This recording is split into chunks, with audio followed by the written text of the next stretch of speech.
You're watching the Scottish Football Zone with all the build-up and reactions.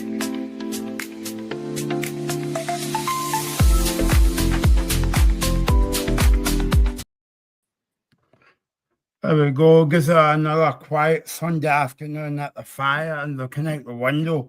But there you go. If you believe that, you believe in anything. So, as I do. So it finished at Rugby Park today. Kilmarnock 2, Celtic 3.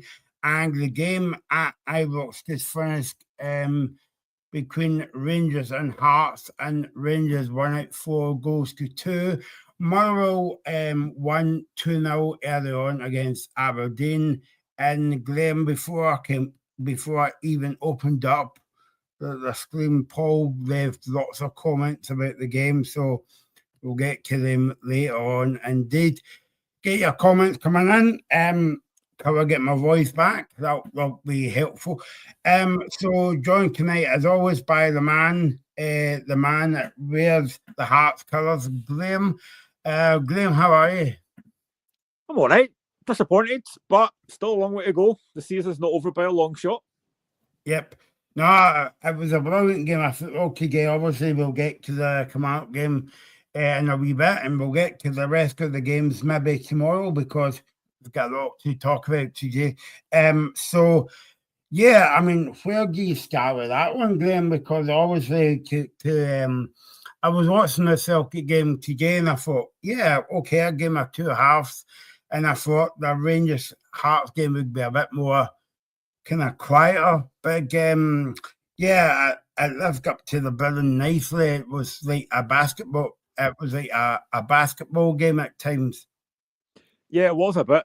I mean, I thought Hearts actually started all right. We get that early goal with Mark Leonard, and you think, oh, we've got a wee chance here. But when you go to Glasgow, Celtic and Rangers, and you take the lead, you've got to hold it for a lot longer than that. We didn't even manage to last 5 minutes without conceding a goal. Defensively, I think very rarely this season have I seen Hearts as poor as that defensively. I thought defensively Hearts were terrible for most of that game. I know Rangers will look at the 2 goals that they lost and think they could do better, but all 4 goals we lose are really poor defensively. I still think we carry the threat going forward, but if you can't defend, you're gonna have real difficulties. I mean, I can't believe we have let Chermiti score a hat-trick. I think he's dreadful, and I've said that for months and months. And he's now managed to score 4 goals against Hearts. Why do we make really good players, really poor players, look like that? Honestly, it looked like Prem Ronaldo tonight. Defensively, just awful. But listen, it's one of these games. I think Rangers did deserve a balance of play. I think I'm not going to say Hearts went up for it, but I just think Rangers you could see how much that meant to them. They knew they had to win. You know, with that 5-point gap that we had, they really had to win. And I thought they came out all guns firing. And fair play to them. You know, they've got the win. It's a big win for them.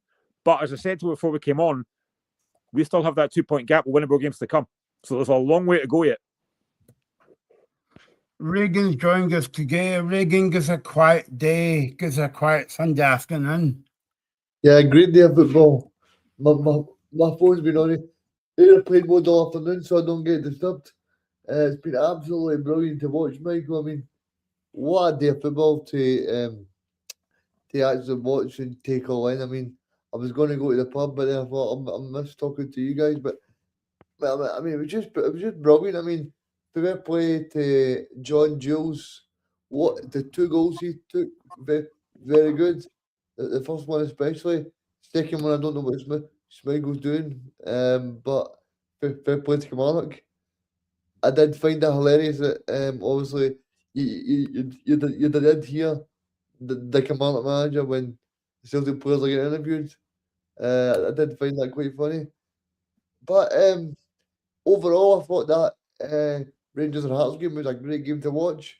I felt like, always in the back of my mind, I felt like in terms of even when Hearts went 2-1 up, I still felt the Rangers were kind of piling on the pressure.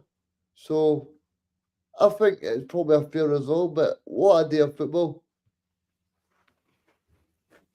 Yeah, no, exactly. And I mean, you must have been confident going into the game to get Graham at Ibrox, but You knew that it was going to be kind of like backs to the wall. Well, I knew Rangers would have most of the ball because they're at home. And like I said, they had to win. They had the crowd behind them. I knew they'd have most of the ball. But I just thought to get that early goal with Mark Leonard, it's a great finish as well. Poor play from Rangers defensively, but great goal. And like I said, I think when you get an early goal at Ibrox and Celtic Park, you've got to hold on to it for as long as you can. And we don't do that. We last 3 minutes before we concede the goal. And again, it's so poor defensively.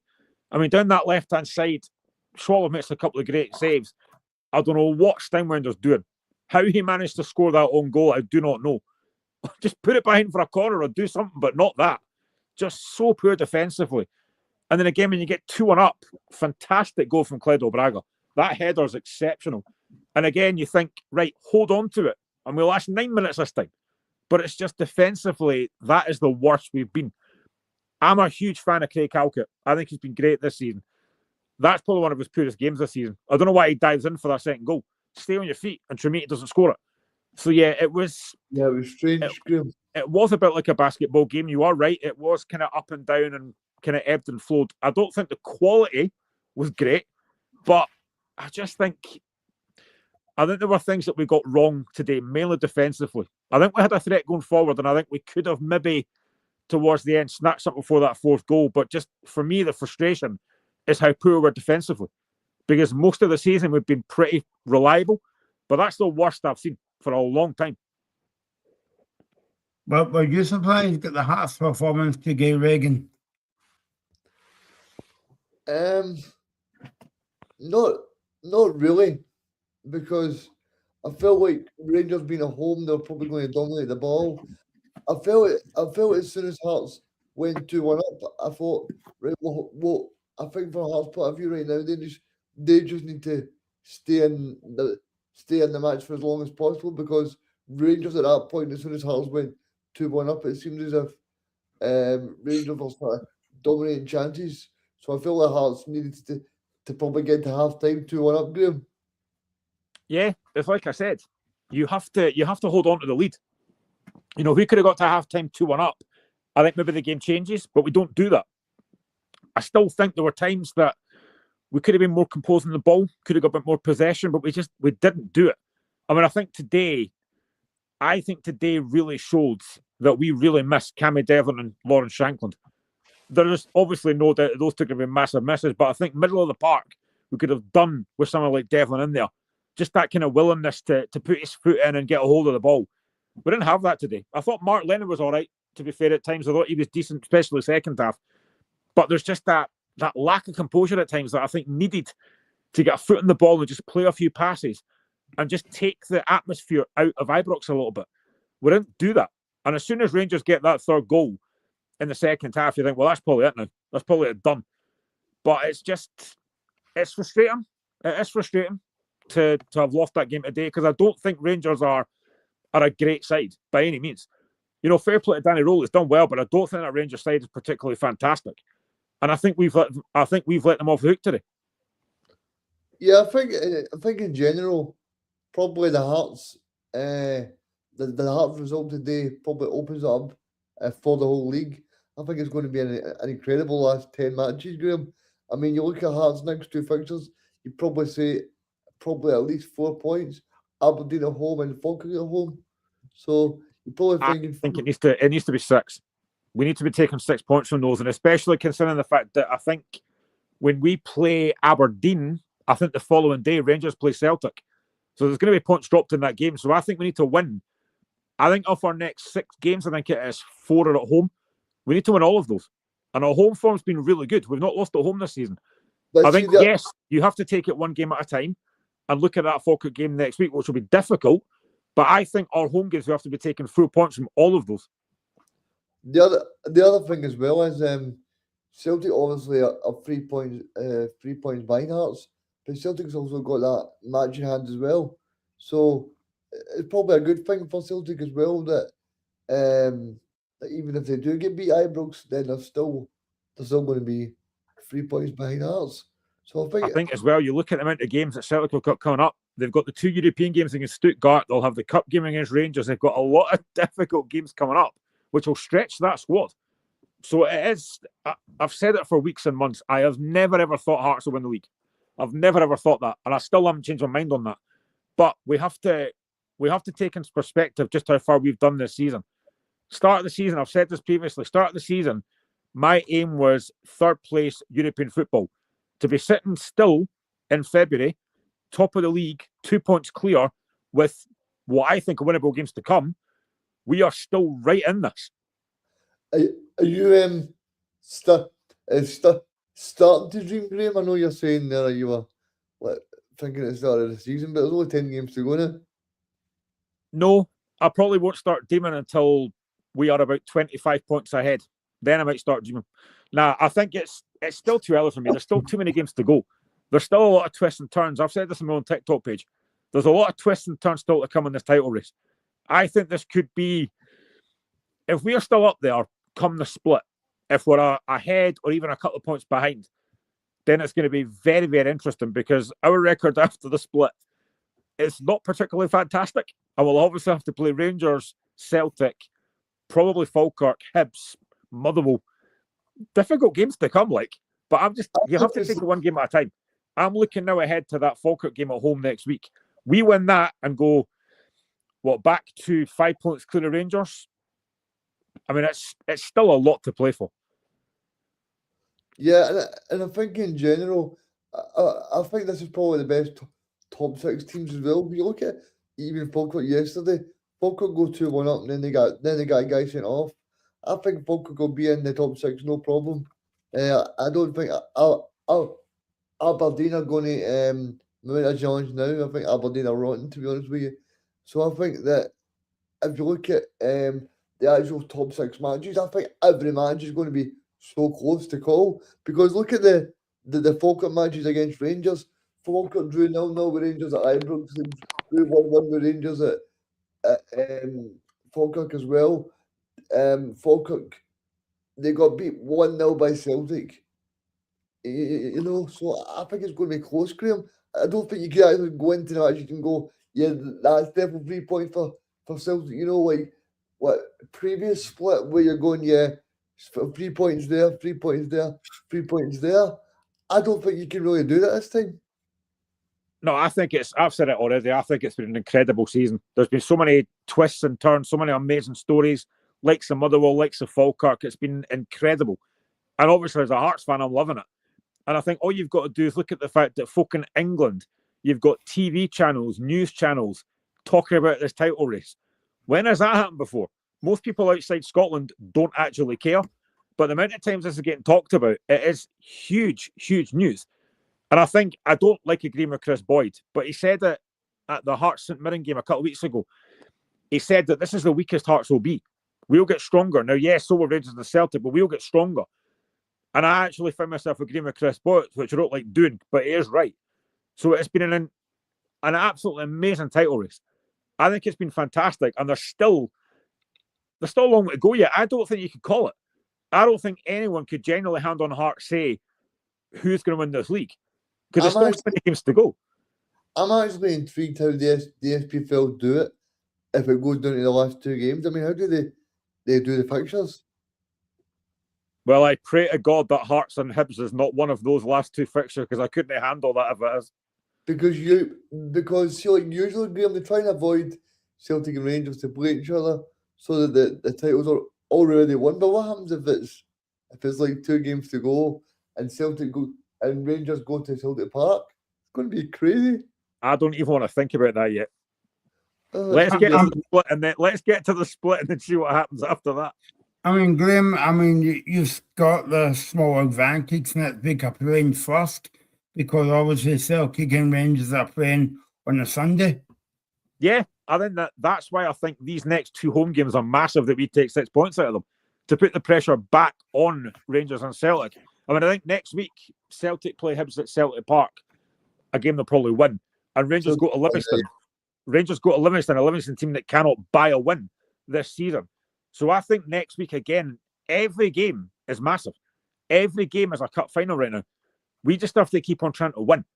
You know, yes, today will be disappointing for Derek McInnes and the players, but the one thing I will say about McInnes is, after any defeat or any victory, he's been very calm.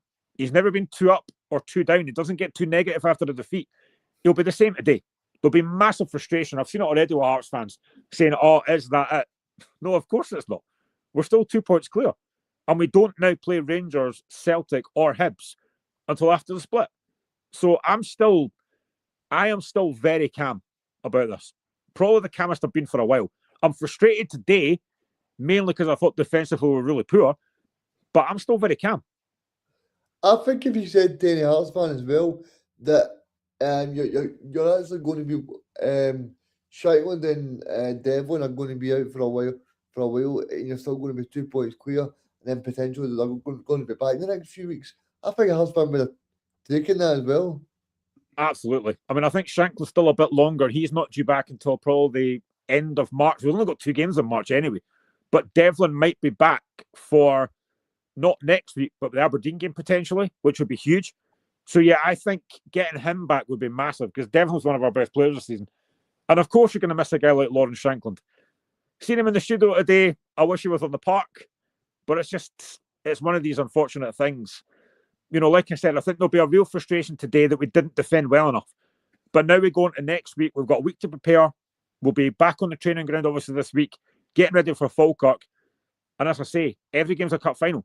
Win next week, you then go back 5 points clear of Rangers to put the pressure right back on them next week. So the next few weeks are huge. I feel like Ian Crocker mentioned about 200 times, but he did mention it that Rangers were 13 points behind about 25 times, Graham. Do you think that played a bit of the players' minds today? No, I don't think so.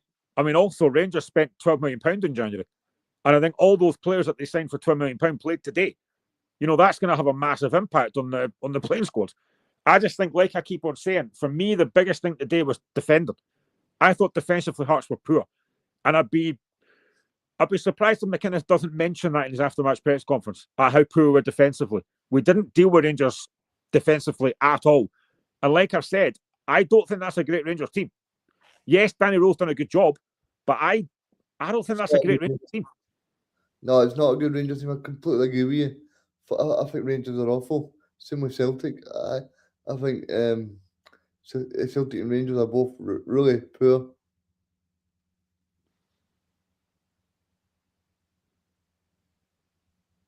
I bet you a long delay by Michael here. I don't know what he's up to. Michael, you there? I think Michael's frozen. He's put the heat on. But Graham, I was going to ask you about the match today then, right? See, in terms of that, then I suppose the big thing for the players is that they can bounce back very quickly. Well, I think we've shown we've only lost 3 league games up until today, and every game we've lost, we've bounced back. So I'm expecting exactly the same thing the next couple of weeks, especially considering the fact the next 2 games are at home. But I thought it was a bold move from McInnes because he played like a 4-3-3, and he played a Jew, a record signing, and he played Islam Chesnikov, who I thought were both dreadful. Yeah, now, I don't like writing players off. I don't tend to do that. But when you play £1.7 million for a midfielder like a Jew, you expected better. I thought he was awful. He was miles off the pace. Chesnikov couldn't get into the game at all. I put on X that those two both have to come off at half time, and they did. But the players that they brought on, I was quite surprised. I would have brought on Matto and Magnusson, but they were just so poor. I mean, I'm hoping for a lot better the next few weeks. But I just thought, you know, to score 2 goals at Ibrox and come away losing 4 goals is massively disappointing.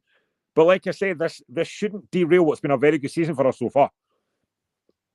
Do you think, I know this is a funny thing to say, Graham, but do you think Hearts go too early in the game? No, I don't think so. I mean, you want to score early, going anywhere you go, but especially Ibrox and Celtic Park. My frustration, like I said, is we didn't hold it for long enough. 3 minutes later, it's 1-1. I think if we hold out for a bit longer, you would probably sense the Rangers crowd getting a bit frustrated, the anxiety would start to show, but it didn't happen because we didn't last long enough. So that's the frustration for me. The defending for that first goal was so poor. As I say, what Steinbrenner's doing, I do not know. Just clear lines and he slices in his own net. It's so poor. But as I said, I'm not a manager, but I think for me as a manager, that'll be my biggest frustration today is how poor we're defensively. Yeah, I mean, Graham, I mean, the actual the goal by Mark Leonard was a great goal, though. It is. It's poor from Rangers, but that finish from Leonard is top quality. To put that top corner past Butland, who's got no chance, it's a great finish. And at that point, you are thinking, oh, actually, could we do it again here? Beat Rangers twice already, won at Ibrox, but yeah, that didn't quite happen, did it? And I think the actual positive for Hearts is that over the past 4 matches against Rangers, they've actually took all the points. So I think it was always going to come to an end. But I don't think this is a moment where Hearts fans should get panicky or start to worry, because at the end of the day, as long as they beat the likes like Falkirk and Livingston and teams like that, Aberdeen. I mean, Aberdeen are rotten, so they've got a chance against Aberdeen. Falkirk, they obviously be disappointed after going 2-1 up and then getting a man sent off to then losing the match 3-2. So I think that both of the matches, probably if you'd have handpicked them, you'd have probably took that, to be honest with you. Yeah, I mean, I think today is obviously a massive kick in the teeth, but there'll be some Hearts fans that will be now thinking, well, that's it done. And it's not. Like, it's clearly not. We've still got a 2-point advantage with winnable games to come. Now, of course, you've got to win them, but they are winnable. And like I say, we don't play Rangers, Celtic and Hibs now until after the split. So we've got games that we can definitely look at and think, right, that's 3 points there. And I think if we can win our home games, that would be absolutely huge. I think at home we've been very good this season. But today, yes, it will be a frustration. And there will be a lot of Hearts fans pulling my group chat right now, having a go at people and saying, oh, that's it done now. The season's finished. It's not. There's a long way to go. I still think Rangers and Celtic will drop points as well. Of course, you've got the Rangers Celtic game in a couple of weeks. They'll still drop points. There's a long way to go. I think we have come such a long way this season. For a team that finished bottom 6 last season, I did a prediction video start the season, and I said Hearts will finish 3rd.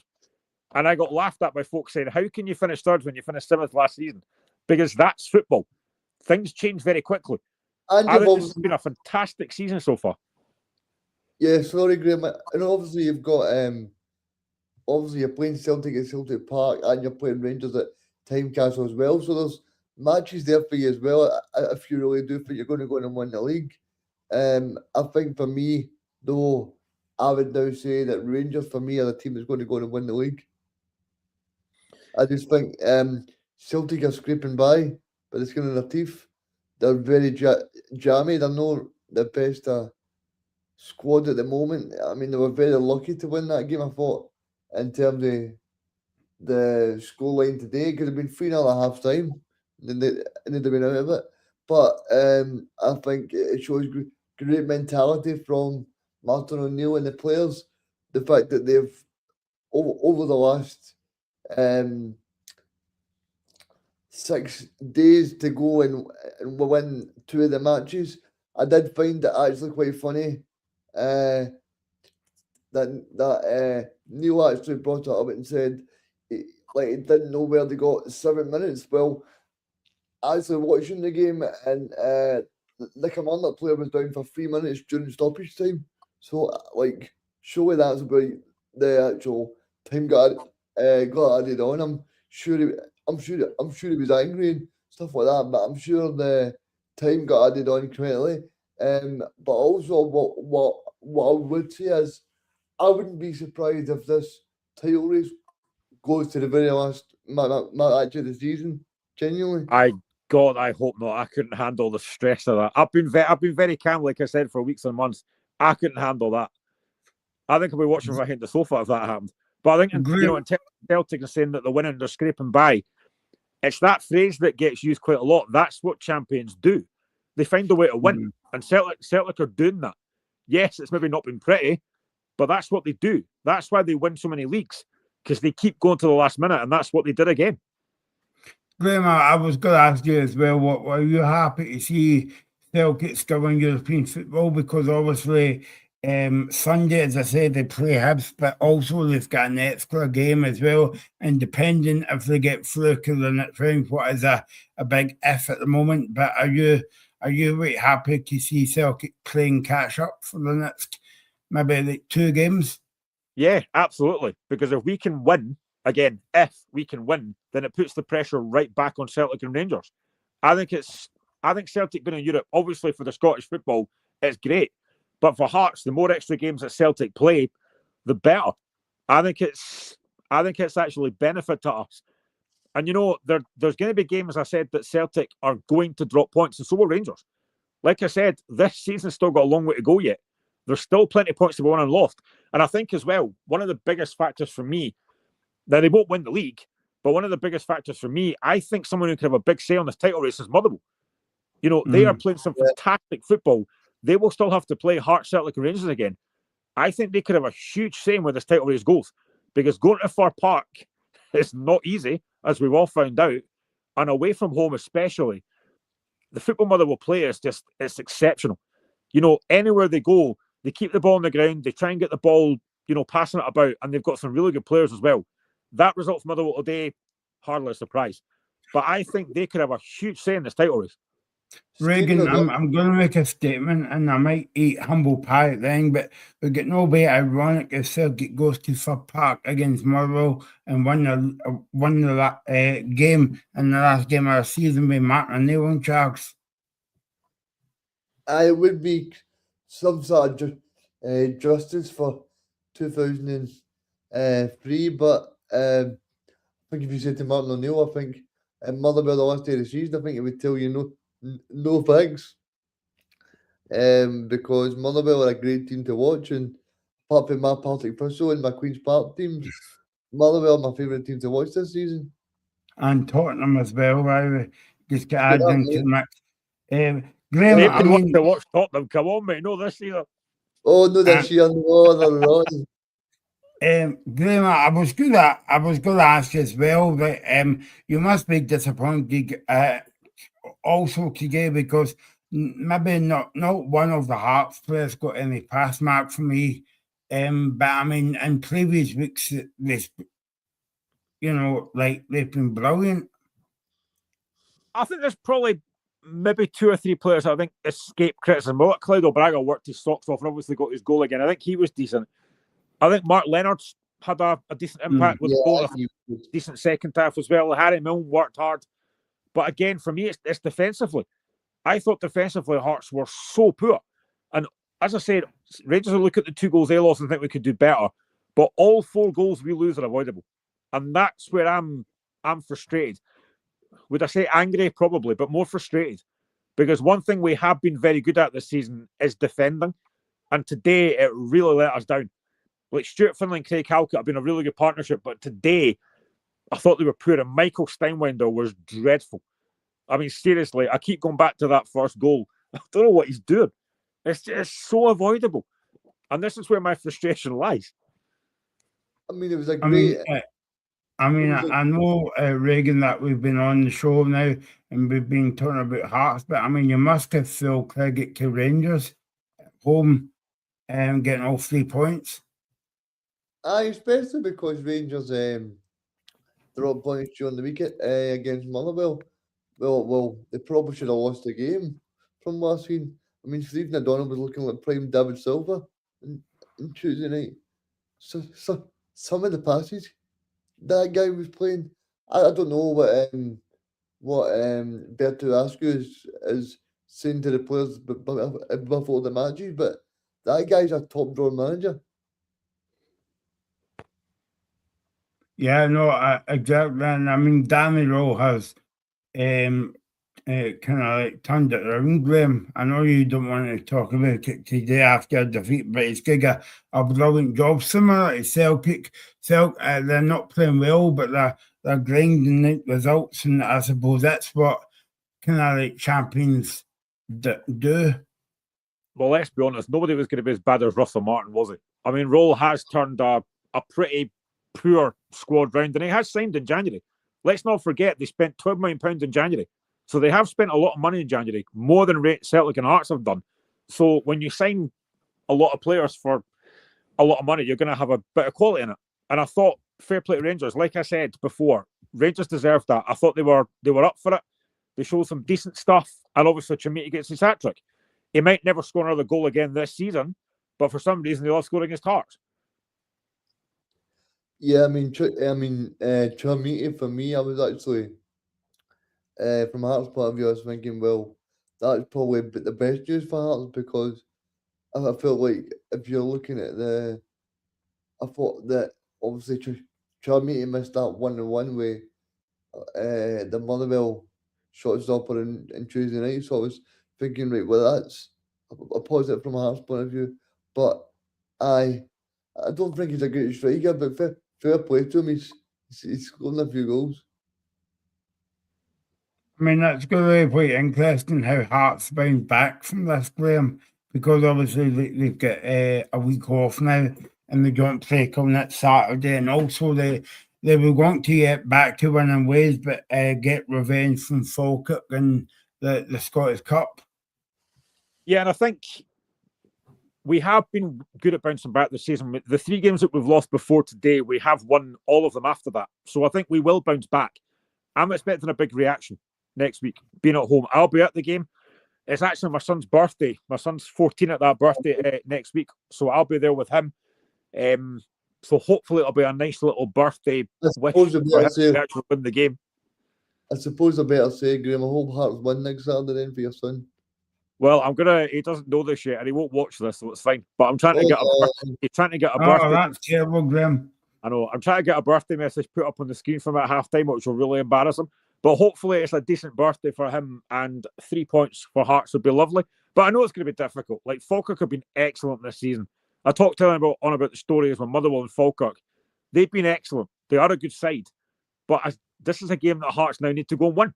If we win next week, go 5 points clear of Rangers, it's a huge, huge boost. I mean, sadly, I do think Rangers will beat Livingston. But all we can do is take it one game at a time, which we have, to be fair, we have done.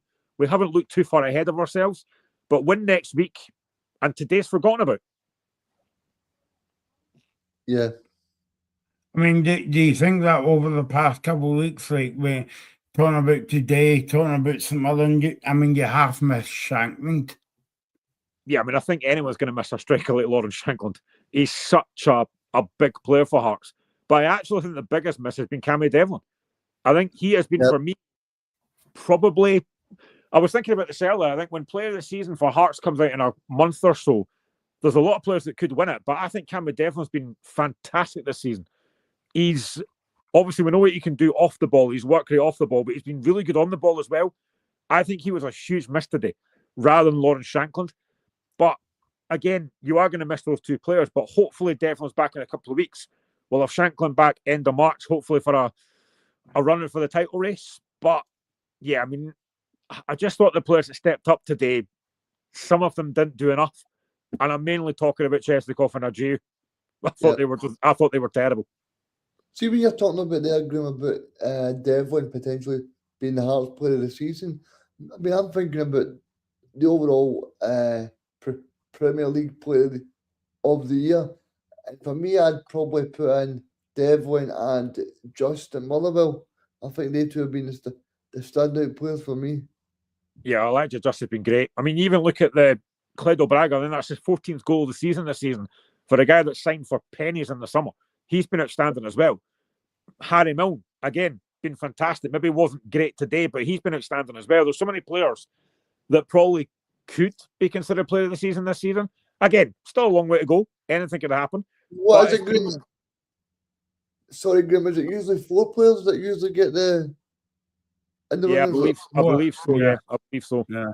And I mean, I think you've got to put in Craig Gordon in there just because of how old he is, and also that brilliant save up at Dundee, Graham. Yeah, I don't think Gordon Brown, he's not played enough. I mean, that save was phenomenal. I said at the time, he's the only goalkeeper that could make that save. It was just phenomenal to get us 3 points there. That again, that could be massive towards the end of the season. That save could win you the league. I mean, it was phenomenal because you watch it again and again and again, which I had done at the time, and you think I don't know how he's managed to keep that out because it looked like it was behind him. It was just, I don't think any other keeper in the league makes that save. But that's Craig Gordon for you. I mean, I've said it so many times before. He's my favourite ever Hearts goalkeeper. He's just incredible. And I saw Rangers rigging brilliant 3 points, and now that they've got a whole week to prepare for Livingston on Sunday. Yeah, I mean, a massive week for Rangers. 4 points out of 6. They'll be disappointed, I'd imagine, to draw against Motherwell, but it was probably the best result for them, because what I've seen from the actual match was that Motherwell should have won the game. So I think Rangers will be happy that they're still in the race, and that's the most important thing for them. Yeah, I mean, it kind of breeds confidence as well, Graham. You know, I mean, obviously, Rangers won that no-win situation because obviously last week they won 8-0 against Queen's Park. But it's one of these ones where the Hearts fans and the Celtic fans will say, aye, well, it's only Queen's Park. But if Queen's Park beat Rangers again, they'll be saying, well, you know, a championship team again coming to Ibrox and winning. So there was they were in a kind of no-win situation there, Rangers. I mean, obviously it was a brilliant score and they played well, dominated the game, but I mean, I thought like it was in a kind of no-win situation. Yeah, I think for any Premier League team, when you're playing against a lower league side, it is a no-win situation. If you don't win comfortably, it's a shock. If you win comfortably, it's not a shock. So it's one of these things that Rangers, either way, they just had to turn up last week and do a professional job, and they did do that. You know, they didn't take the foot off the gas when they went 3 or 4-0 up. And fair play to them. It's a big win. That Ryan Nadiri got a couple of goals as well. But I think the biggest thing for Rangers will be that they didn't beat Motherwell in midweek. If they'd won that and they won today, obviously, they'd have been top of the league. So that'll be a huge frustration. They haven't beat 10 men. But like I said, fair play to them today. They deserve to win the game. Fair play to Trimiti gets a hat-trick. But there's still a lot of pressure on them, I think. Yeah. Okay, so final score from Ibrox today, Rangers 4, Hearts 2. So let's go over to another dull game, Reagan at Rugby Park today between Kilmarnock and Celtic. Not a lot happened in this game, actually. Only the game finished 3-2 to Celtic. I think the best way to describe this, guys, for me would be it was a game of two halves, and the subs made the difference today for Celtic Reagan. Aye, big time. I mean, I think Celtic in the first half were absolutely terrible, but fair play to the home team, because they could have been at least up by 3 goals. So I think obviously Neil and Valley will be disappointed, but I think overall, when they look back at it, John Jules looks some player, and Graham as well. That guy just looks, every time he went forward, it looked as if he could score. And then he also had a free kick when it was 2-2, where he probably should have scored as well. Sorry, I don't know if Mike is frozen. Yeah, no, I was waiting for Graham to come back in there. But anyway, yeah, so I mean, Kilmarnock must be kicking themselves because that was their chance to beat Celtic to get Graham. And as I say, I mean, Martin O'Neill made the subs at the right time at the beginning of the second half, because you were thinking, well, if O'Neill goes out with the same team in the second half, Kilmarnock could score a quick goal, and you never know, the title race could be all over for Celtic today. Yeah, I mean, first half, fair play to Kelly. I thought they were excellent. And I think the biggest thing for me was how easy it was to get at Celtic. I talked about Hearts defensively. I thought Celtic were terrible. And the lack of kind of, for me, it just looked like Celtic attitude in that first half was really poor. There were so many people that just didn't look like they were actually trying. Nobody was running enough, running back the way especially. The amount of times that there was kind of overlaps from Kilmarnock and no Celtic player was near them. And the 2 goals are so poor defensively. Fair play to Kilmarnock. You know, both goals are taken so well. I mean, that second goal, I don't know why Schmeichel dives with his wrong hand. It was such a weird goal to concede. And then you're thinking, right, can Kilmarnock build on this or keep it tight second half? Fair play to Janetsky, great goal. And then you kind of think after that, you were just waiting for Celtic to score. But I know I've listened to Neil McCann after the game and he said he's angry about the 7 minutes. I would be more angry at Dom Thomas because I think with a minute to go, I don't know what he's doing. He tries to let the ball go out when it wasn't going out. Yeah. And then Celtic obviously go and score a minute after that. What is he doing? Defend the situation. But they don't defend it. And that's where the goal comes from.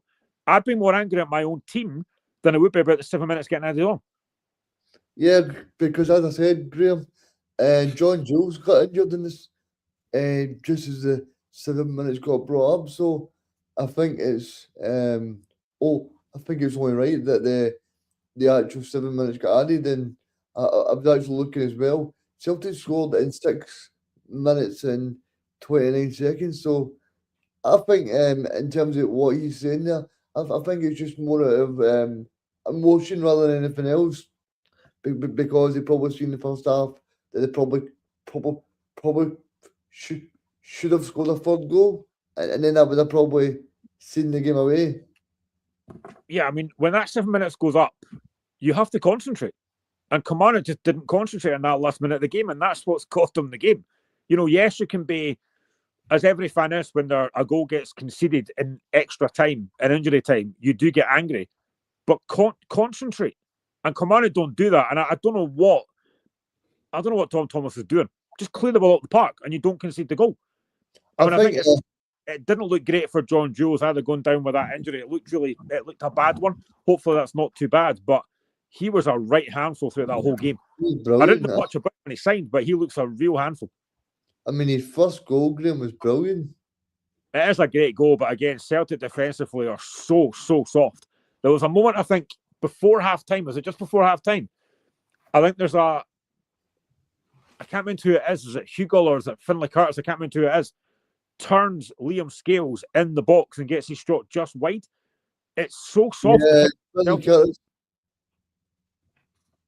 I thought Scales and Trusty first half were terrible for Celtic. Yeah, especially Trusty. I think there was 2 points in the first half where Trusty kind of misjudged the ball as well. I mean, I know it's early days. I know he got the winner against Dundee, but I didn't think that Adamu looked up to much either. No, I think he reminds me of Timo Weir when he was at Celtic. He sort of plugged the hole for when he was there, but I don't think he's sort of guy that Celtic will spend money on, because I think the actual buyout clause is like 7 million. I don't think Celtic will spend money on him. I mean, the thing is, Graham, as well, that Kamal could have been, could have let's go at half time because Celtic didn't really have a chance. I would maybe say Maida at half chance in the first half, but all I've got here is Kamal cut a shot. John Jules, what a find for Kamal, and I think that would be maybe the difference between Kamal staying up or making the playoffs this season. Yeah, I mean, I think I said weeks ago when Neil McCann got the job that I thought it was a risk. I just didn't think it was going to work. But he has got something like that team. And of course, they're starting to score goals now. But if you concede goals like that, I mean, as I say, Janetsky's goal is a great goal. But the other 2 goals are avoidable. And I think he'll be disappointed with his own team defensively. He may not say that publicly, but I think he'll be disappointed defensively. But there is something about that Kilmarnock team under Neil McCann. But it depends how long John Jules is out for. If he's out for a few weeks, that's a huge blow. I mean, I think Livingston are down. I think there's no doubt about that. And I think it is probably between Kilmarnock and St Mirren for that playoff place. And at the start of the season, I don't think anybody would have thought that. I mean, I think I said ages ago, I thought Dundee were going to go down. I don't know now. I think it is between Kilmarnock and St Mirren. I mean, St Mirren are having such a weird season. Win the League Cup, finish top 6 3 times in a row, but this season their league form has been awful. I mean, they have been so poor in the league. I mean, I texted Robbie yesterday, Graham, and I said that obviously Mike O'Neill got appointed Blackburn manager, and I said I feel like this is the sort of Stephen Robinson end of it, end of his time in Scottish football, because I think he'll be the new manager of Northern Ireland as well. I mean, it would be. I don't think this will happen, but St Mirren could win the League Cup and get relegated in the same season. I mean, that would be spectacular collapse if that happened. I don't think it will, but that would be a spectacular collapse if that happened. I mean, the only thing for me, I'm thinking about my party Thistle playing St Mirren in the playoffs. So I hope Oh, that's listen to that, Graham, eh? My Packet Thistle, my Queen's Park, I know my he's got a bit of a soft Tottenham. spot for these two, hasn't he? Yeah, I think if you ask Reagan now, Graham, he would want to win. He would want Celtic, Cats, and Rangers to win the league. I mean, the thing is, if Celtic play Partick Thistle or Queen's Park in a cup, who's he supporting? Yeah. I'm totally impartial, Graham. It's saying like, but I'll be at Partick Thistle versus Airdrie next weekend. I'll be there. so that's a wee hint, Graham. It would want a spy. Look behind you, Reagan. You've got a spy in your room. There you go. So yeah, I don't like spiders, Michael. So that you won't be allowed back into the City Stadium again after that comment. So the second half, Graham, Martin O'Neill made the subs, and Celtic won the game, but they had to fight in the second half because Camargue was still in the game. You would say it 2-1, but when it went to 2 each, you thought, right, okay, that's Celtic's going to win here. Yeah, I think as soon as Celtic get that goal back through Chinetsky, and it's a great goal, you can kind of sense Kilmarnock kind of sent a bit deeper. And as soon as they lose the second goal, then yeah, you knew it was going to happen. You knew that Celtic were going to score. Not they were going to score that late, but you knew it was coming. And that's why you make subs. You make them to make a difference. And Celtic subs made a difference again. You know, Alex Oxlade-Chamberlain, I think, is a really good signing. Obviously, he needs to work on his fitness a bit more, but that will come. Obviously, that goal last week. But you can see his quality. You know, I just think at times he thinks quicker than a lot of other folk on the park. And I think he will be a very good signing for Celtic. There's no doubt about that, because his ability is not in question. See, in the first sort of 60 seconds of the match that he played, he sort of played a ball to Big Tam, and Big Tam just kind of shot wide. So that just kind of proved his quality in terms of flicking the ball at the sky and putting the ball with it as well. I think, genuinely for him, I think Celtic is a perfect place for him. I would even go as far to say that I think he could get a new contract at Celtic. I would even go as far to say that I believe that Oxlade-Chamberlain's got a better chance of getting a new contract than Schmeichel. There you go. Yeah, well, that's a good. I mean, they have got the option to buy him, Graham. It's a bold statement. I mean, like I said, if you can get Oxlade-Chamberlain playing to the level he's capable of, he will be a very good signing because he has that quality. We've all seen how good he can be with the clubs that he's played at. And to come to Celtic, you know, Martin O'Neill said that he had numerous other offers and he chose Celtic. So again, that probably shows the pull of Martin O'Neill as well, that he's managed to get a guy like that in as a free agent. So fair play to Celtic. It's a big, big signing. And going forward, he could be a difference maker. Graham, Happy House is saying on YouTube that Mirren could do the Cup double, and they wouldn't be the first things to do that. So there you go.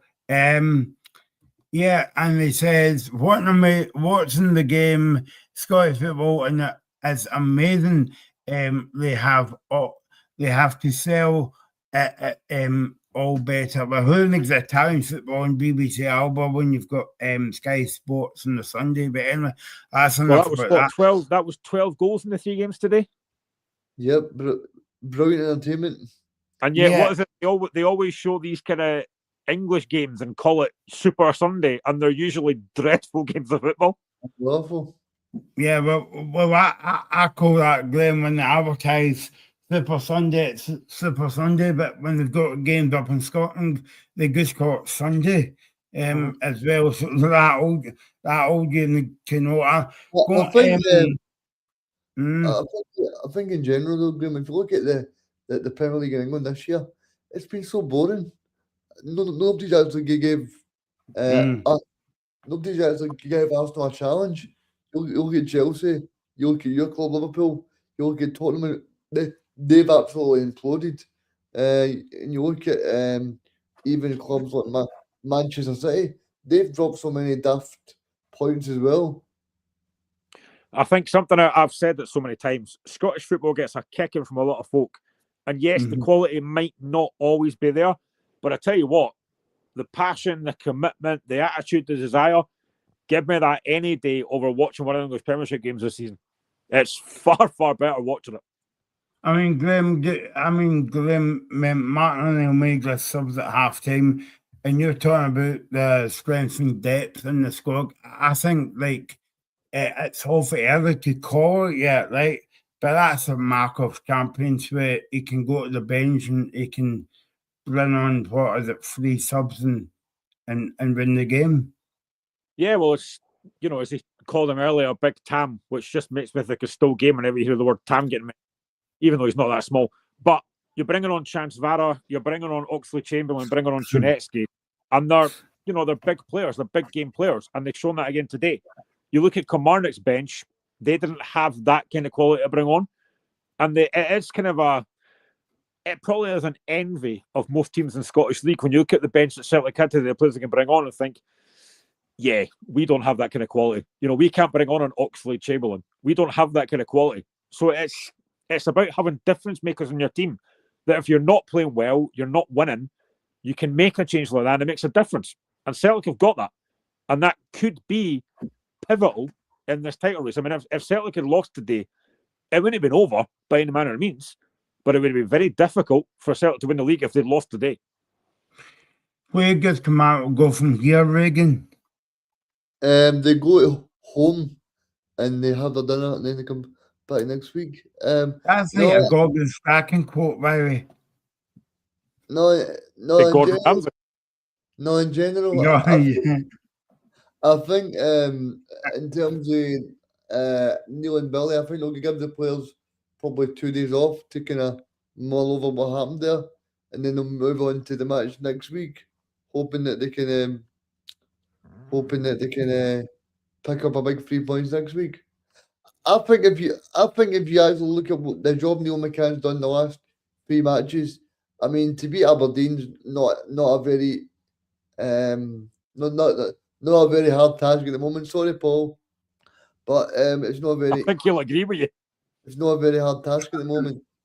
And then they obviously a big match on Tuesday night against St Mirren. They go and win that game 4-3, and then obviously the match today.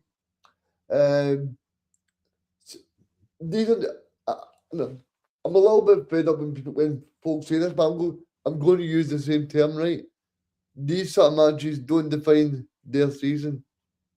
Well, they sort of do, because if you don't win them, then they're not going to be there. But I do get the point. And 6 points from 9 is a pretty good return if you're of the club down at Rugby Park as well, because I don't think you can really expect too much against Celtic as well. But I think I think the only disappointing thing, as I've said earlier, is that they probably should have went 3 goals up.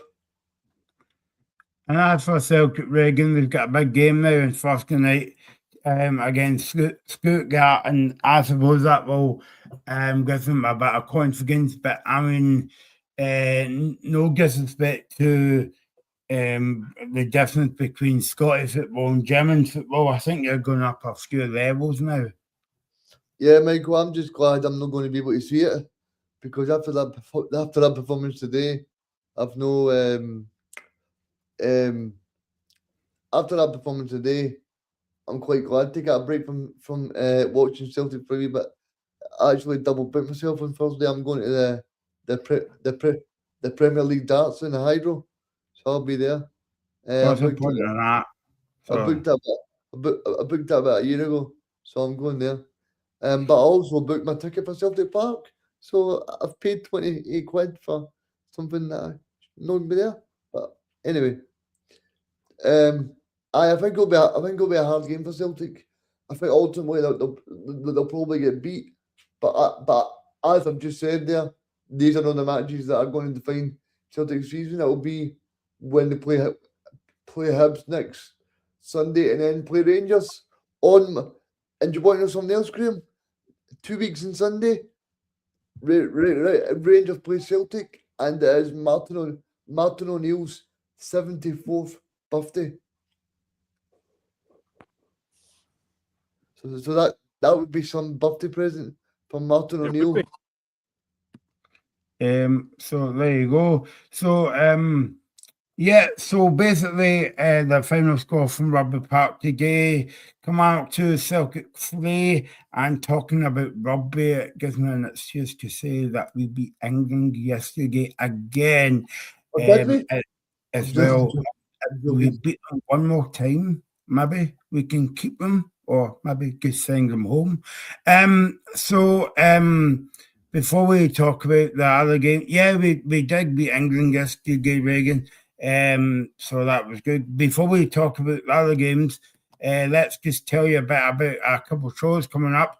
On the 2nd of March, we've got a show about St. Johnson. Yes, who knew St. Johnson? And we've got Haskell and Alistair Blair coming on the show. He's good, wrote a book about St. Johnson.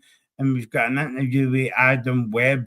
So that'll be cool. And also, I would walk 500 miles, maybe not. On Wednesday night, we've got a special program with the man it's walking to the World Cup, Graham. And believe it or not, he leaves on Friday to the World Cup. Would you would think believe that? you would think you would just take an Uber or something, wouldn't you? Why would you bother walking all that way? Or helicopter. I think he's just taking the pew out of me. I mean, I can't walk 500 yards. Never mind 500 miles. So that's on Wednesday night, 7:30. Craig Ferguson will be joining us as well. That And might be the funniest thing you've ever said, Reagan. That was good. I like that. yeah, exactly. And he'll be joining us about 7:30 on Wednesday. By the way, that's no why I said that, Reagan, right? I just want Don't think I'll be on Wednesday, Michael, because I'll be offended. You know, he's walking all that way, and I can't contribute. So that Wednesday night, yeah. As you can tell, Graham, the Glasgow Comedy Festival is coming up, and Reagan's about now because he's not at the. He's not taking part in the festival this year. Maybe next year. But I did see, Michael, that you might have got me and you a few tickets to somebody's show. Hopefully, you still got them in the pipeline. I have got them in the pipeline, yeah. I need to get them out of the pipe, but I've got them somewhere. Yeah, back to the football.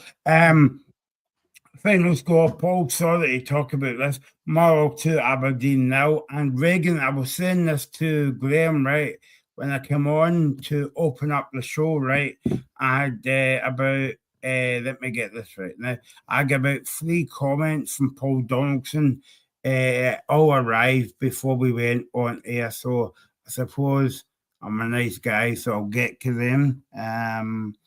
The rest getting in the nick here, guys. Fun enough.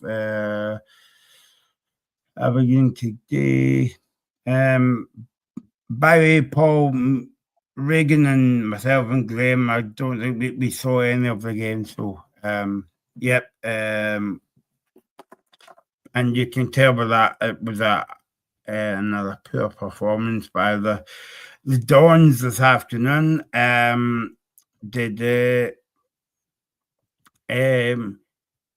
Before we get to the game, Graham, right, because I'm trying to pad out for time here because I've not saw the highlights, right? But were you surprised that they gave the job to Tony Dock back up there now? Well, he's got the experience alongside obviously Peter Lever, and what I'm surprised about is they haven't appointed a proper manager yet. I mean, this has been on for absolute weeks. They need a manager in. You know, they just don't have a decent manager there. Peter Lever as an interim, fine. Tony Docherty is our experienced. I think they're writing it off to the end of the season, being what I've been told. I mean, that's a risk. That is a big risk doing that. I mean, I just think they need to get a proper manager in, and sooner rather than later, to assess that squad, see what he's working with, see who he wants to keep next season. I mean, how late are they going to leave this? I mean, Aberdeen in the league this season, yes, they won the Scottish Cup last season. Fantastic for them. Well played to them. But this season, they have been awful. You know, they are so poor. I talked to them about Hearts being so poor defensively today, but defensively, they are so easy to get at. They are just, I mean, Paul said it there, that players don't look like they care. I've not seen the game, but it seems like a lot of those Aberdeen players are just, I've chucked it. And that's unforgivable for me. That should never happen. For a team that won the Scottish Cup last season to be as poor as that, it's awful. And don't forget, Graham, seeing the last 2 or 3 months of the season as well this year, Aberdeen were rotten as well, and I think people like Paul Donaldson, they weren't expecting much in the final.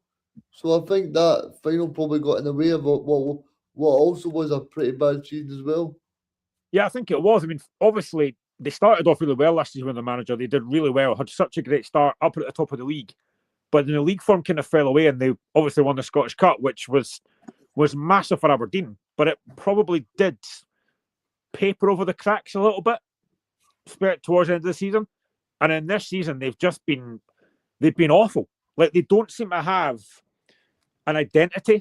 Like, I don't look at Aberdeen and think, right, what's their identity? I don't see it. I mean, I'll say this to you in the show, Graham. I know you've not been on for a while and all the rest of it, but I think I said this last season as well. When does Aberdeen fans start looking at Dave Cormack? I think they probably are now, especially given the fact they've not got a manager in yet. You know, this has been on for ages. It's just, sometimes I think Aberdeen are run very well, but Dave Cormack's got to take a lot of the blame here. He should have had a manager in weeks ago to get a look at that squad, obviously have a proper transfer window in January, because they'll sign players in January the manager may not want. So it's been an absolute disastrous season. I mean, I can't remember how many points Aberdeen finished ahead of Hearts last season, but at the moment, we are on the 15th of February, we are 29 points ahead of Aberdeen. I mean, that's unbelievable. They've been so bad. There we go. Paul Donaldson says Cormack is responsible for the club being in the mess it's in. And if it wasn't for the Scottish Cup, I think Dave Cormack would, well, Aberdeen fans would be demanding him to go. I don't know about go, Michael, because he's putting his money in. It's not as if he's not putting money to the club. He's still putting a lot of money in. He's still buying them players. I think the recruitment needs to be looked at. I'm not so sure about this German guy that was. I'm not so sure he's the best recruitment guy. So I think that Aberdeen, the biggest thing Aberdeen need to sort, I don't think it's Dave Cormack. I think they need to sort their recruitment guy. I think also everybody used to go on about, oh, Alan Burrows is a great talker. He's brilliant. He does this and does that. But ever since he's been at Aberdeen, we've not really heard from him. It's funny, I've thought about this ages ago. You only ever hear directors of football or whatever, or chairman and stuff, coming out when things are going well. You never hear them when things are going badly. They don't talk to the press. Remember, was it not a couple months ago, was it a year or so ago, Dave Cormack did that interview on Radio Scotland, and he got absolutely caned for it. I don't think he's spoken since. Did you not do an interview at East Rogram when Jim Googling it the sack and he was crying? I remember that actually, yeah. They need to get him back on the video again, see what his thoughts are. Yeah, I might put a request in to come on the show and get Paul Donaldson on. That would be box office. But I mean, yeah, I mean, it's weird to think them, right? Because you mentioned about St Mirren winning the Scottish the League Cup, right? And they might be in relegation battle, and the same thing has really happened to Aberdeen, albeit last season. Yeah, I mean, I don't think they're in any danger of getting relegated, but winning that Scottish Cup, like I said, I think papered over a lot of the cracks. You know, I don't think the league form was particularly great after that first few months of the season. They went really downhill. And I think had they not won that Scottish Cup, there'd be bigger questions getting asked. But this season, you're kind of thinking, right, it's a new season. They'll do really well this season, but the league form's been terrible. Like today, nobody's surprised that Motherwell won because Motherwell's having a great season. But nobody looked at that today and thought, Aberdeen's got a chance here. And I don't think Aberdeen have beat Motherwell at all this season so far. And they play them in the Cup on Wednesday at Pittodrie. Does anyone actually think Aberdeen's going to win that? Because right now, I wouldn't be betting for it. Oh, so is that a game on Wednesday, aye? Yeah. Yeah. The rearranged games, they got called off because of the thing. My tip for the Scottish Trophy this year is Motherwell. I said at the start of the season, I predicted a Motherwell and Hearts final. But Plymouth Queen's Park was still in the cup, by the way. You know, I'm hoping that you know what I'm saying? I'm hoping that my Partick Thistle will go very far. But I mean, I've already said to Robbie that I'm going to get a price access for St Mirren against Partick Thistle. So I'll be seeing Robbie. I can only get away with this on this channel, right? So I don't know if Reagan knows Anasawa because Anasawa says my Scotland on Monday. Reagan says my Partick Thistle. So there might be something going on there, Graham. I'm not one to spread any rumours at all, but I'm just, something smells a bit funny. I mean, Reagan's just a massive football fan, isn't he? He just loves football. You're right, Graham. Love all the teams. All of them are brilliant. I mean, the thing is, it's Valentine's weekend, so he's saying my Thistle. Spreading the love. Yeah, okay. My Hearts, yeah, okay. Regular love. Yeah, but we beat England in the rugby. I can only get away with saying that on this channel. Nowhere else, Glenn. Let's move on to another game yesterday. Your neighbours won Hibs 2, St Mirren 0. Glenn. Yeah, good result for Hibs. You know, they always have to bounce back after that disappointing double defeat for them. Delighted for me. But by all accounts, I don't think St Mirren were great. Hibs deserved to win. Decent goal from Elding as well, and the other boys Suto scored. So it's a big win for Hibs. You know, I've seen a lot of Hibs fans say their season's finished because they're out both cups. They ain't going to get, well, they probably could get European football, but I still think they can, again, like Motherwell, they can have a big stay in this title race as well. So I don't think it's over for David Gray. You know, I do think he's had an up and down season, but it's a big win for Hibs. You know, they can really put pressure on the teams above them, but they've got to start picking up more points. You know, Tuesday was an awful game, and I thought Hearts were terrible for most of it. But we got the win, and that's all you want in a derby game. So it was important for him to bounce back. And fair play to them, they've done that. And I think especially when your new signings score, it does make a difference as well. Yeah, no, I mean, Hibs are a bit of a weird, funny team this season, Reagan. They're like a wave. It's like up and down. Yeah, Mexican wave, aye. I think that in terms of Hibs, I think they've got some good players. I like Dane Scarlett, obviously of Spurs as well. He won the Europa League last year. So I think they've actually recruited very well. I'm probably going to come out and say a controversial statement here, but I think it was actually the best thing for them to sell Bowie, because I don't think I was too impressed by him.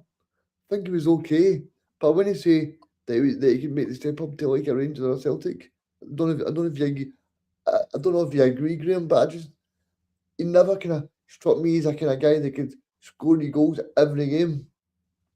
I think there was some games, so that Dunfermline game at East End Park in the Cup, he was through 1-on-1. You've got to be scoring that chance, and he didn't take it. I still think he is still young. He's only 23. He's got a lot more to give in the game. And I don't think going to Italy is a bad move. You know, we've seen plenty of Scottish players go to Italy and thrive. He could do the same thing. I do think there are times I think he probably looks better when he doesn't have as much time.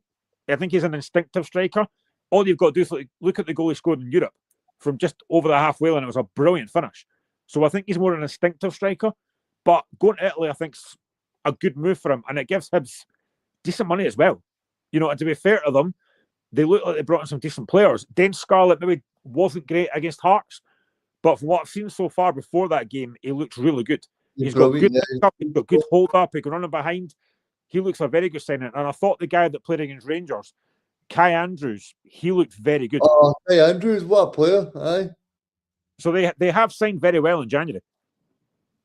I mean, I never saw the game in Tuesday night, guys, the Edinburgh Derby. I know it was a big win for Hearts as well. But another Valentine's Day for you, Michael. That's a bit what's early. that? I says, were you out doing a Valentine's Day or something? Like, what you I would love to say I was, but I wasn't. I was walking. Well, okay, right, okay. That never came across well. Reagan said Valentine's Day, Graham, and I was walking, so okay, rewind that and let's start the show again. But no, I missed the game. But apparently Hibs were the better team. There wasn't much in it. I thought Hearts were dreadful, but Derby games are about winning. I thought Hibs probably had more control second half. They had a couple of chances, but nothing major. But it was such a poor game. But I was so happy that Hearts got the win. I mean, it just goes to show you that, Reagan, that for weeks in the show we've been talking about St Mirren, when are they going to get the result, because they fell off a cliff after the cup win. They got the win off of Hearts, and you're thinking, well, they're going to kick on now, but they've actually not. No, and I think Graham will tell you, I think the only reason they got the win against Hearts is probably because I think Hearts is a kind of bogey team, isn't it, Graham? Well, we're down to 10 well. We were down to 10 men for most of that game as well, which didn't help. But you've not got a good record against St Mirren, Graham, as well. No, and I don't know why that is. Our home record against them is pretty good, but for some reason we go to pace and we seem to collapse. I don't know why that is. It's such a weird thing. But I mean, I know Robbie did a video about this a couple of days ago that I saw. Some St Mirren fans were saying Robertson has to go, which I completely disagree with. He's done a fantastic job with St Mirren. He's won a cup, something St Mirren fans have not seen since 2013 when they won the League Cup last time. I think he's done a great job, but as it happens in football, you're going to lose games. But I think overall he's done a great job. They're having a bit of a dip just now, but like I said, they finished third. Well, they finished in the top 6 3 times in a row. I think now to say that Robinson should be sacked is a little bit premature. Okay, let's go on to the last game of the weekend, Reagan. And we all thought this game was going to be a damp squib in the show on Friday. That's why we're on the show. We do brilliant predictions. And it was one of the games of the weekend, but the only difference was all the goals came in the first half in this one. Dundee 2, Livingston 2. Yeah, I mean, I was looking at the scores yesterday. I was watching about the Hibs game because I wanted to see how St Mirren were getting on. But I thought it was actually, see, as soon as I seen it was 2-0 to Dundee, I thought that's a big 3 points for Dundee. That's them going to be safe now. But no, I mean, fair play to Marvin Marley to get his first point as a manager in that match, because I think they go 2-0 down. But I tell you something, Mike, I was very impressed with him at Celtic Park on Tuesday night, because they started a game plan. They've got oh my God, they've got very tall players as well. So fair play to them, but I think it'll be too much for them this season. I mean, Graham, it really surprises me. Like every season, you're thinking, how big can these Livingston players get? Every season, they're massive. Maybe that's why David Martindale moved up the stairs, because he was too wee. Yeah, they are very, very big. They're very physical as well, but it doesn't seem to be helping them. Sitting bottom of the league, still not won a game since August. I mean, I haven't seen the after-match interviews, but if you're Stephen Presley, you must be raging. To be 2-0 up after 5 minutes and then concede 2 goals within the next 10 is it's pathetic. You've got to be doing a lot better than that. But it's a decent point for Livingston. It's not going to help. They are going to go down.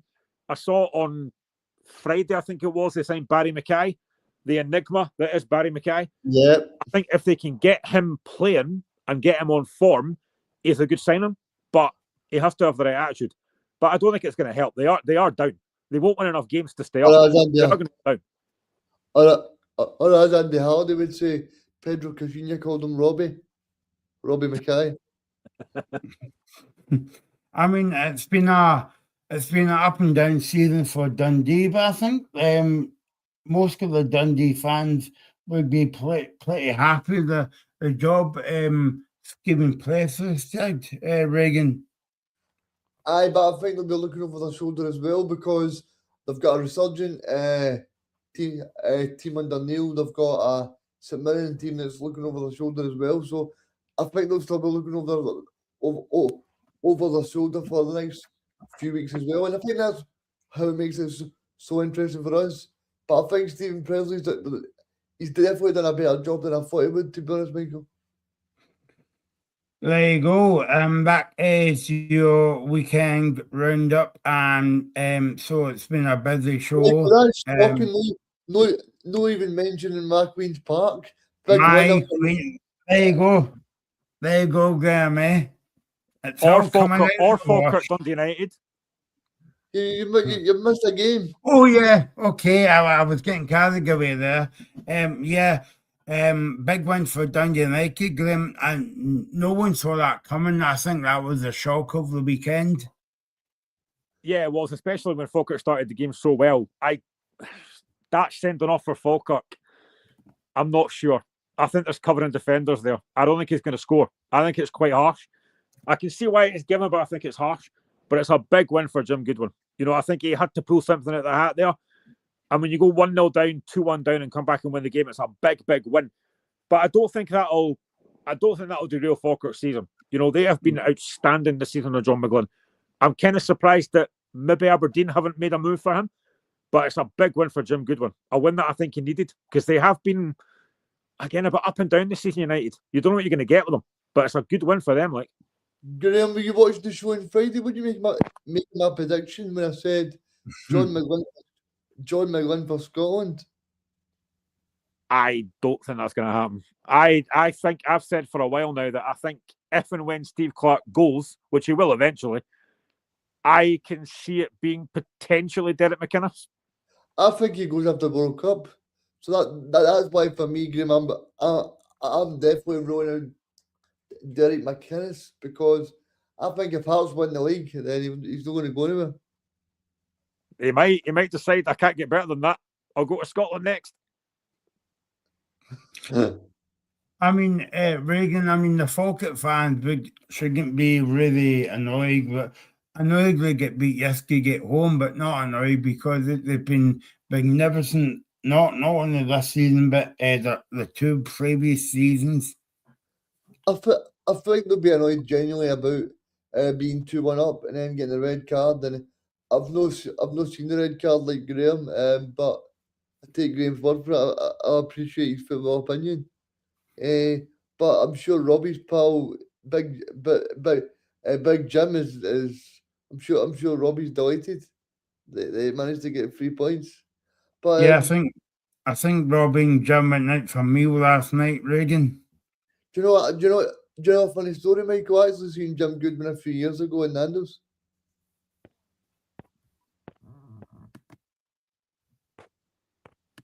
I think Michael's just froze. There you go. It wasn't that funny, Reagan. So yeah, I'm surprised Reagan's not said my Jim. Yeah, exactly. Exactly. Yeah. Not anymore, because I seen Jim and Nando's eating his food with his wife and that, and I thought, did I go over and say hello to him, or did I just leave him? I went, I'm just going to leave him. I'm just going to leave my Jim tonight, Graham. He's been through enough. But I mean, my Queen's Park, a big win for them, Michael. Yeah. A big So I mean, John McGlynn's doing a brilliant job at Falkirk, Graham. Yeah, he's been phenomenal. Like, I think they probably will get top 6, and fair play to them. You know, at the start of the season, I didn't think they'd be in relegation trouble. I knew they'd be fine, but I didn't think they would go on to have as good a season as they have done. And of course, they're still in the Scottish Cup as well. I mean, what bet could they potentially win the Scottish Cup? You know, fair play to John McGlynn. He's done a fantastic job. He's getting the best out of a really good group of players, and they do play some good football as well. You know, I've said it already. I think the game at Tynecastle next week for Hearts is going to be difficult, but it's a game that I'll be looking at and thinking we should be taking 3 points from this. But it's going to be very difficult. And as for Dundee United, Reagan, do you think that their season might good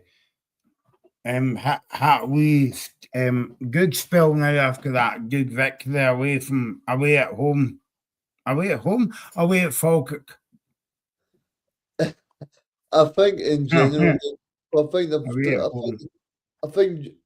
Jim's done a very good job in terms of stabilising the club. I think they've been through the past couple of years. They've been through a kind of yo-yo club championship, Premier League championship. But I think Jim's kind of stabilised the club and making sure they're there. I don't think the fans have got really expectation of being in the top 6 this year, because if you look at Motherwell, you look at obviously Falkirk, as I spoke about, those clubs are just far superior just now. There you go. That is your football roundup today. Graham, Still no mention of Queen's Park. Graham, no, I just want to ask Graham a serious question here. Graham, is it Hearts or my Hearts? Oh, it's my Hearts, of course it is. Right, okay, that's fine. Special on Valentine's weekend, that has to be my Hearts. Yeah, well, yeah, that's great, yeah. Okay. Is your heart still in it, Graham? It's always still in a minute. Just to remind you, coming up on the Wednesday night, we've got Craig Ferguson. He is walking to the US of A. I'm not going to be on the show, Michael. I'm taking it off. Yeah. And then on the 2nd of March, we've got a show about St Johnson as well, so that'll be fun. Michael, I can't be on that show either, because I'm my Partick Thistle in the battle with St Johnson. Well, there you go. Who makes love when you've got Reagan? That's all tonight. We're going to lie down and get Reagan's. Still no mention of Queen's Park. That's terrible, you know. Big win for them. A big goal. A big goal. On you go. You've got about 1 second, so on you go. A big goal from Matty Shields. Make sure that Queen's Park get the 1-0 victory. Yeah, a big goal. By the way, I was kicking on. We've got more than 1 second, but yeah, on you go. I watched the highlights this morning. Queen's Park, very good. Probably should have been about 3 goals up at half time, but fair play to Sean and the boys. A big 3 points. Megan, I think the big question me and Graham wants to know is that, see, when you're my Queen's Park plays Partick Thistle, who would you want to win the game? Oh my God, but they're just enjoying the game, eating a pie. And if anybody else wants a week in my tag, then they can just get in touch with me, and I'll. Yeah. A what pie? Oh no, a tag. Sorry, Graham, not pie. It's a pie from a tag. No, a pie, no. Oh well, okay. Anyway, big win for Queen's Park on Valentine's Day. Okay, so thanks for watching. I don't know what to say next. We'll be back on Wednesday night, and then we'll be back on Thursday for the Celtic Stuttgart game. And Reagan will be there because he'll be away to my darts at the Highground Grass as well. I don't know what the point of that is. You're watching the Scottish Football Zone with all the build-up and reactions.